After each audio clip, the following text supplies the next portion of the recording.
Entrepreneurship can be a lonely and daunting journey. Initially, you first get the idea that you spent every waking hour working on your business. But as it comes to fruition, you can find yourself struggling with the next steps of growing the business and staying alive as an entrepreneur. The truth is, it can feel like you're stuck on a deserted island waiting for someone to come and rescue you. Someone like a superhero. When Superman does not show up, well, who do you turn to for guidance? Sure, there are millions of online articles, videos, and other resources on how to build and grow a business. But what if your business is unique and a one-size-fits-all solution doesn't work?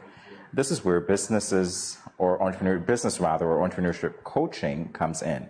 Joining us this morning is writer, facilitator, and entrepreneurship coach, Dr. Tamu Browne, and she's going to help us navigate the world of entrepreneurship. Welcome to Good Morning, SKN, Dr. Welcome. Good morning. Good morning, both of you. Thank you for having me. I'm really honored. Well, you know what? It's our pleasure, particularly as after having read that intro, we know that you are going to save the day you've already been saving the day for some businesses, but you're definitely going to help give some others guidance. So sure. Speaking with you, we know that you have been an entrepreneurial coach roughly since about 2016 and that you began in earnest around 2018. What was the motivation for the particular interest? It's really interesting. In my former life, I was an educator, and I began teaching the new entrepreneurship CAPE curriculum. And I saw through teaching that curriculum that there were so many young persons with so many innovative ideas for businesses, but really there was no guidance. And then as I began doing my doctoral work, I really began delving into technology entrepreneurship, as that is my specialization. And I realized that although we had the human capacity, although we had the innovation, what our entrepreneurs did not have was a roadmap. They did not have research. They did not have guidance that would really help them create growth-oriented, scalable businesses, because that is my focus. I don't focus as much on the micro. I'm really focused on having Caribbean businesses create world-class and global impact. And the Caribbean is a blue ocean. It's open for that because there was no one in the space really doing that. Dr. Browne, with all of that said, how important it is for someone who is starting out to have an entrepreneurial coach?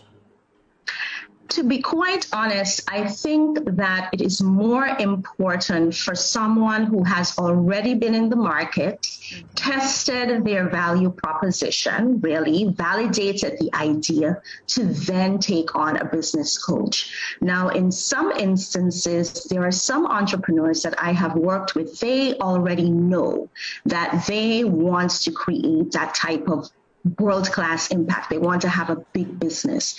And so if that is your intention, you then do need an entrepreneurship coach at the beginning to help you create the foundation for doing scalable business. But I think that if you just have an initial idea, and you're not quite certain that you want to have that global footprint or regional footprint, the coach comes in best, or at least my services come in best, when you've tested your idea in the market, because your great idea is really only a hypothesis until it meets the market.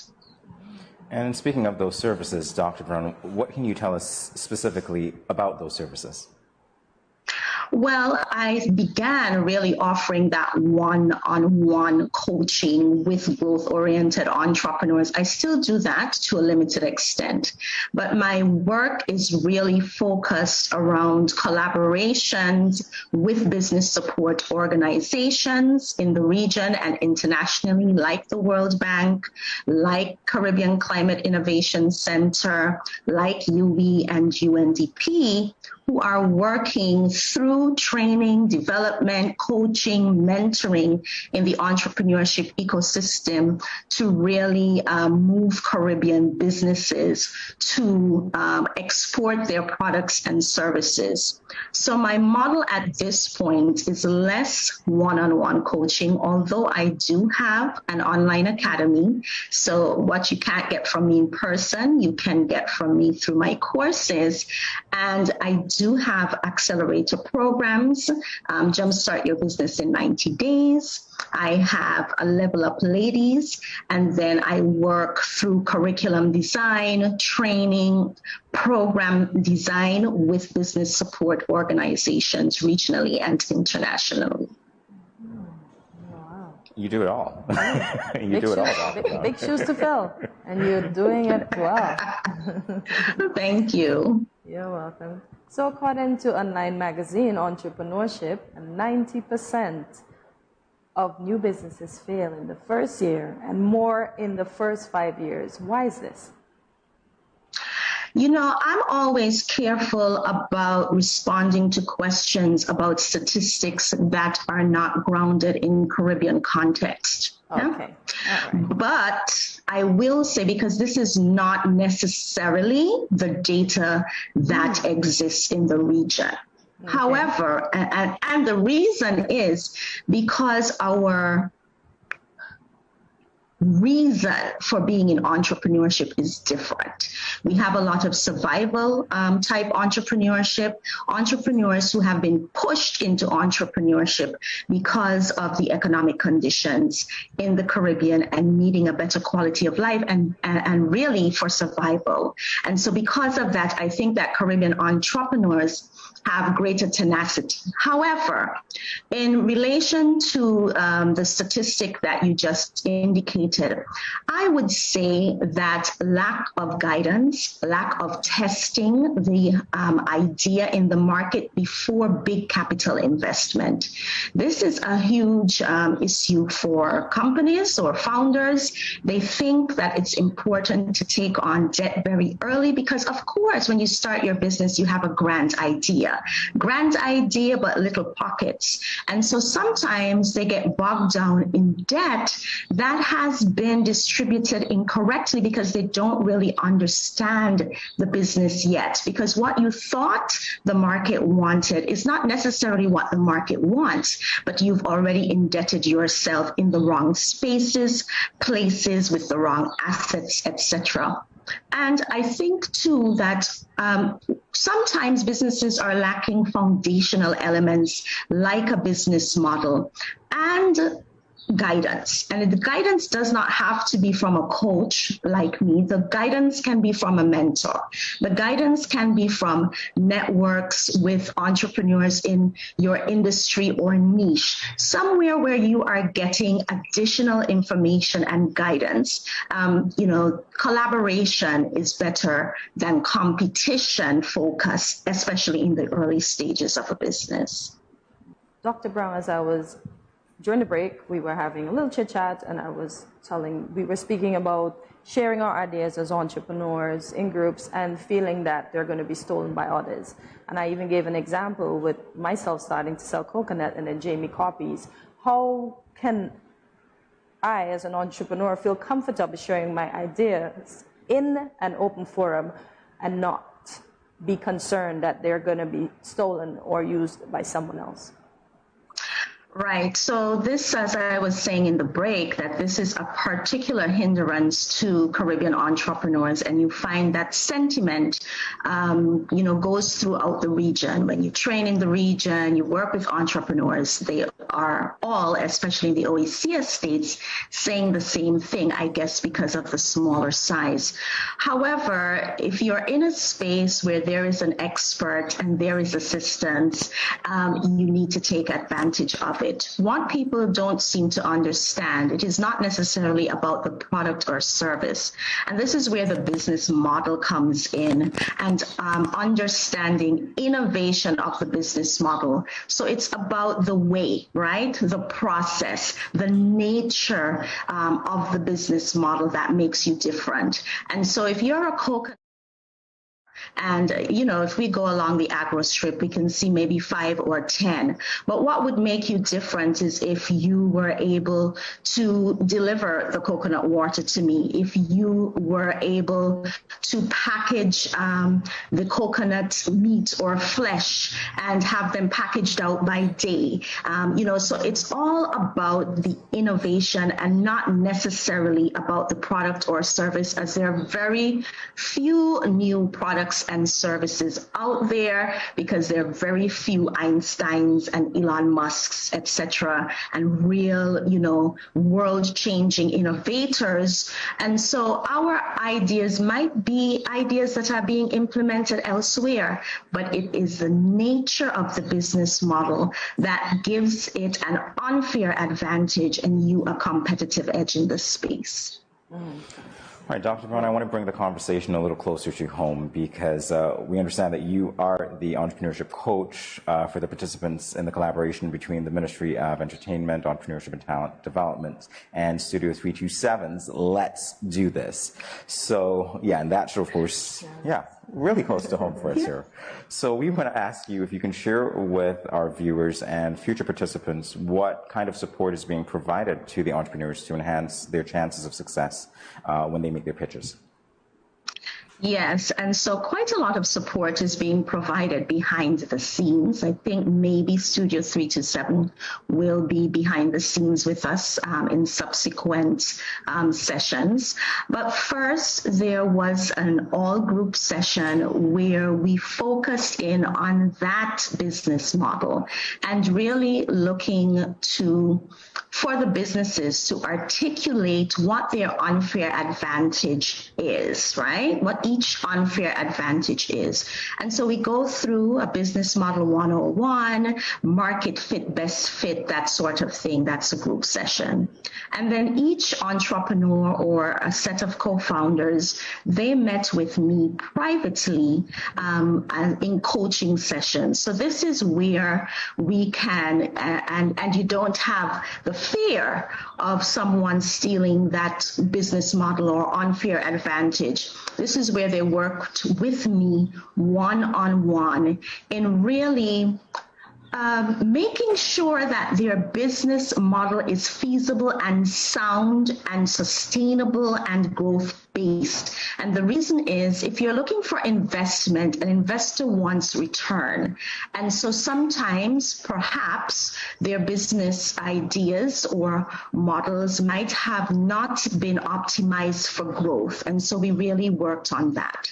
Next up this week, we are working through a Pitch 101 group session. There will be some participants joining us hybrid as well, as we do have some participants from Nevis and some persons who might have traveled. So the ministry is making sure that no one misses out on anything.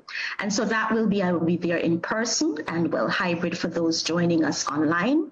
And we'll really talk about the elements of pitching. We are also going to talk about what options might there be in terms of negotiation with investors. And they will do some just mini, present their draft pitch decks, which they've been working on as well.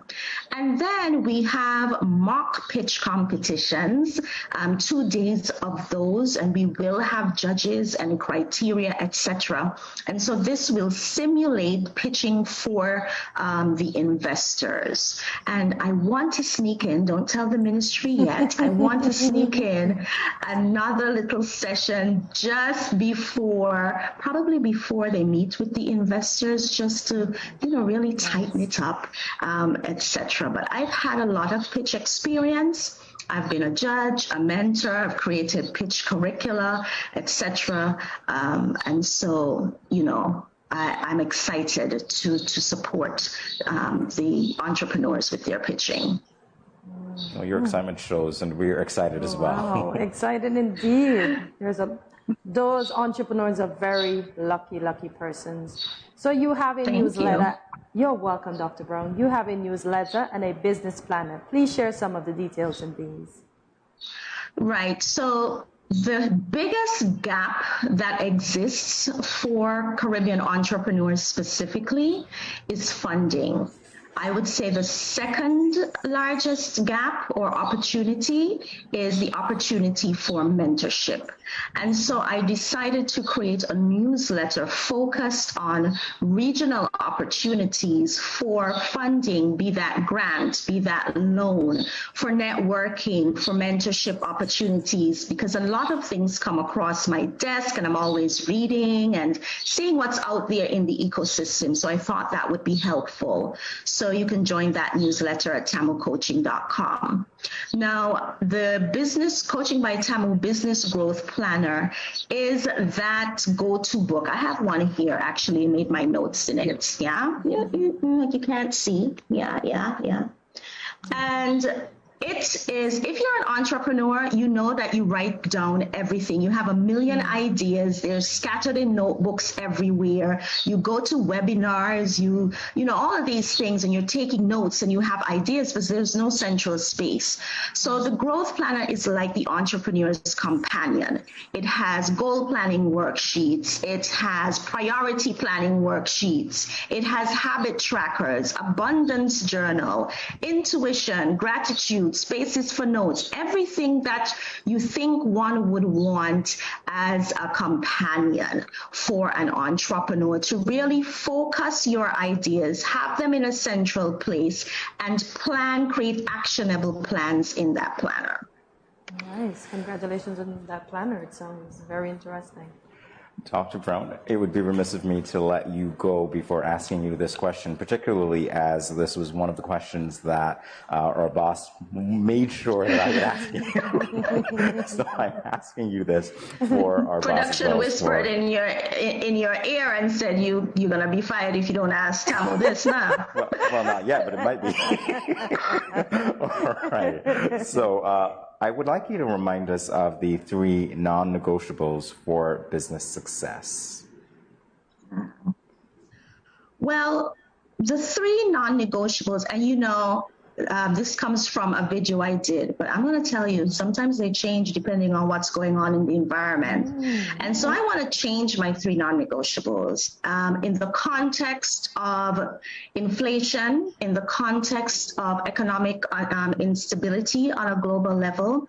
And I would say that the first non-negotiable at this point is really planning out your supply chain and importing all of your products that you might require for at least 3 to 6 months, depending on, of course, your pocket. And the reason is you're really going to have to stockpile if you are going to limit, stockouts, a discontinuity of your business, etc.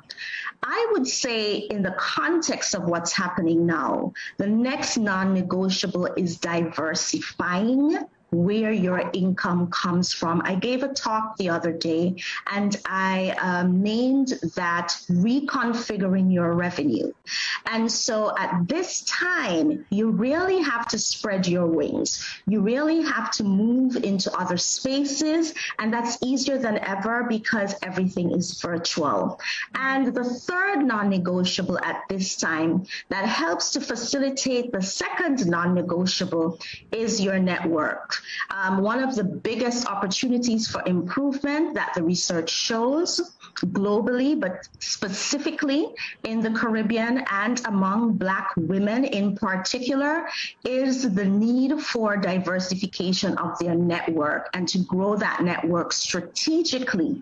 And it is the growth of your strategic network that will allow you to export your services, that will bring in new knowledge, new resources, new paradigms of doing business into, your business. And so I'm pivoting on my 3 non-negotiables, as all businesses should pivot as the times become a little more uncertain.